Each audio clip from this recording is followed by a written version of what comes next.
हे भगवान, मुझे कुछ दिखाई भी नहीं दे रहा, न रास्ता न कोई इंसान। मैं चलते चलते इतने घने जंगलों में आ गया हूँ। अब मैं गांव कैसे जाऊँ? मुझे तो कुछ समझ में नहीं आ रहा। वो लड़खड़ाते हुए आगे बढ़ता है।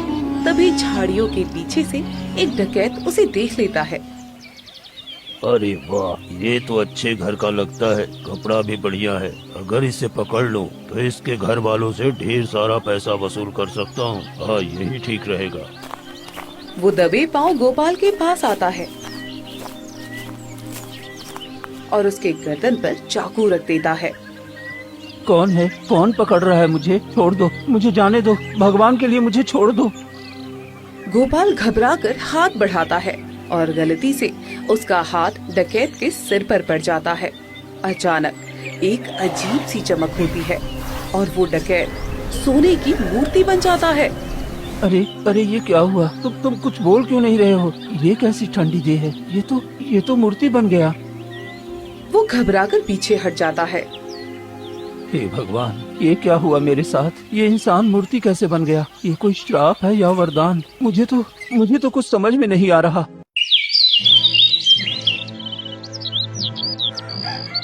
गौरीनगर गांव में एक गरीब किसान रघु अपने अंधे बेटे गोपाल के साथ रहता था।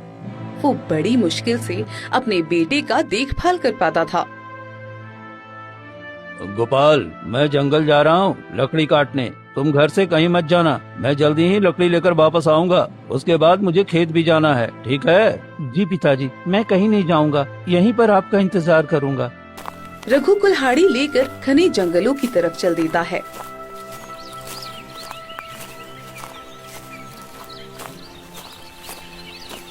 तभी जंगल में वो एक घायल गाय को देखता है।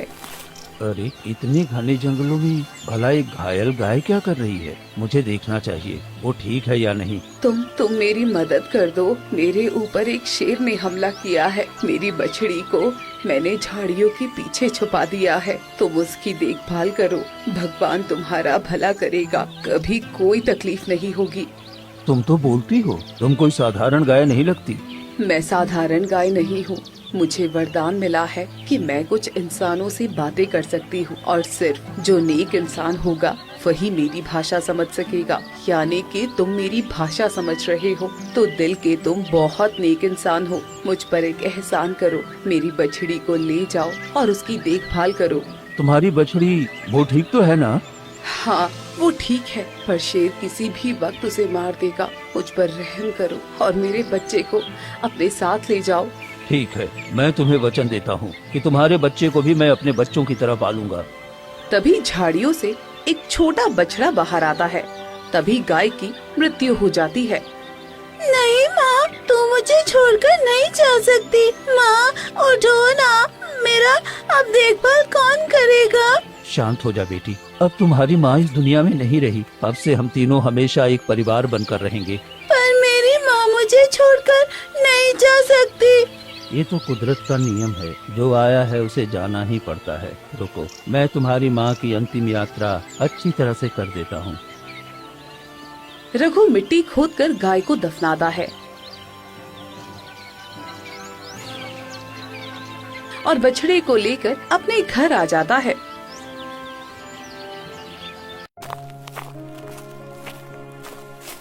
पिताजी, आपके आने में इतना वक्त कैसे लग गया? आप ठीक तो है ना?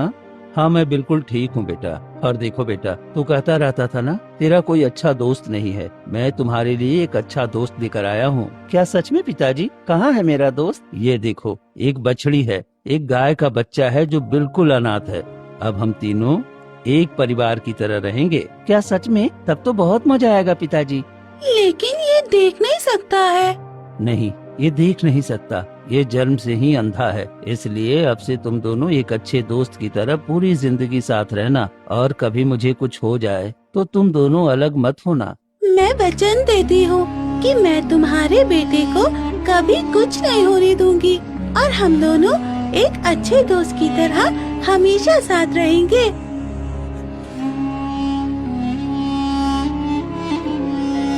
दिन रात की मेहनत से धीरे धीरे समय बीतता है और देखते ही देखते 10 साल बीत जाते हैं। ज्यादा मेहनत और बीमारी के कारण एक दिन रघु की मृत्यु हो जाती है।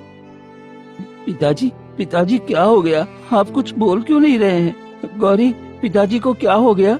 ये कुछ बोल क्यों नहीं रहे हैं? गोपाल पिता की मृत्यु हो गई है, अब वो कभी बोल नहीं पाएंगे, वो हमें छोड़कर चले गए हैं। नहीं नहीं, ऐसा नहीं हो सकता। पिताजी मुझे छोड़कर नहीं जा सकते। पिताजी, पिताजी उठिए ना, क्या हो गया है आपको? गोपाल फूट फूट कर रोने लगता है। ये आवाज सुनकर गांव वाले आ जाते हैं। अरे गोपाल, तेरे पिता की मृत्यु हो गई है। अरे अब क्या होगा इस बेचारे अंधे का? अब तो इसका दुनिया में कोई नहीं है, कैसे ये अपने पिता का अंतिम संस्कार करेगा? हाँ, तुम ठीक कहते हो भाई। अरे जब से ये पैदा हुआ है, एक तो अंधा पैदा हुआ, ऊपर से इस बेचारे को इतना परेशानी और इतना काम करना पड़ा कि देखो वक्त से पहले ही चला गया। अब पता नहीं इस अंधे का क्या होगा। हाँ हाँ, लगता है यही अपशगुन है। जन्म लेते लेते अपनी माँ को खा गया और देखो अब अपने पिता को भी खा गया। ऐसे अपशगुन को तो हमारे गांव में भी नहीं होना चाहिए।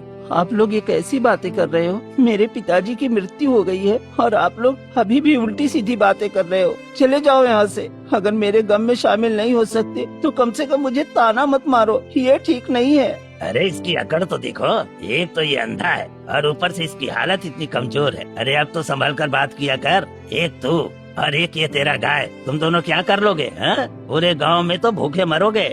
सभी गांव वाले वहाँ से चले जाते हैं।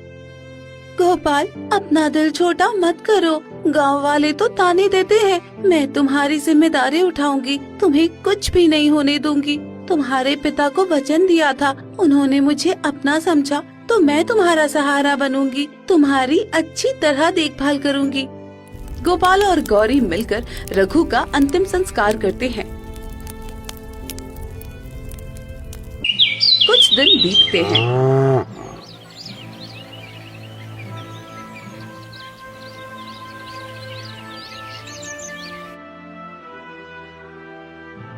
गौरी, मुझे बहुत जोर की भूख लगी है और मुझे कुछ भी दिखाई नहीं दे रहा। तो मैं क्या बनाऊं, क्या खाऊं? मुझे कुछ समझ में नहीं आ रहा है।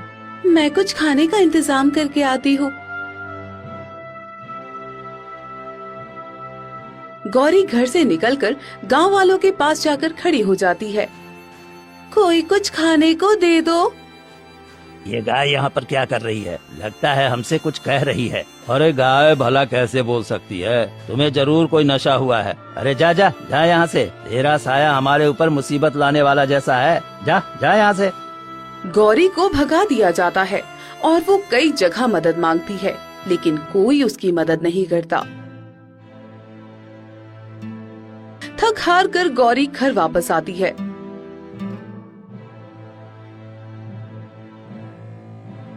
क्या हुआ गौरी, कहीं कुछ खाने का इंतजाम हुआ क्या? मैंने गांव वालों से मदद मांगी, पर कोई मेरी बात नहीं समझता, क्योंकि किसी के दिल में दया और प्रेम है ही नहीं। सब छल कपट से भरे हुए हैं। ये मेरी भाषा सिर्फ तुम और तुम्हारे पिता ही समझते थे और कोई नहीं। दिन बीतते हैं और दोनों की हालत दिन ब दिन खराब होती जाती है।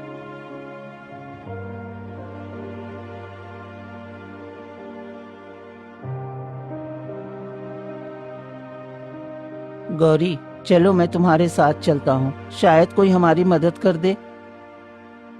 दोनों एक गांव वाले के पास जाकर कहते हैं,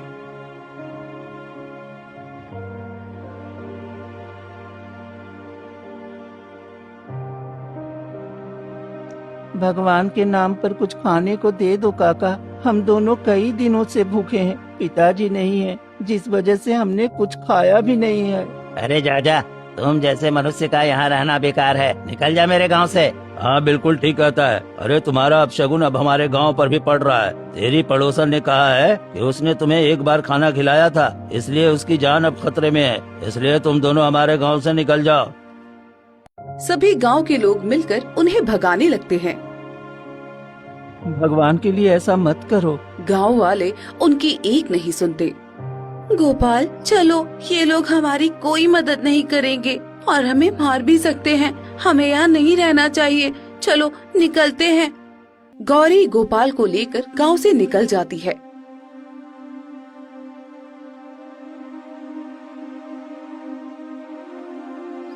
और घने जंगलों की तरफ चली जाती है।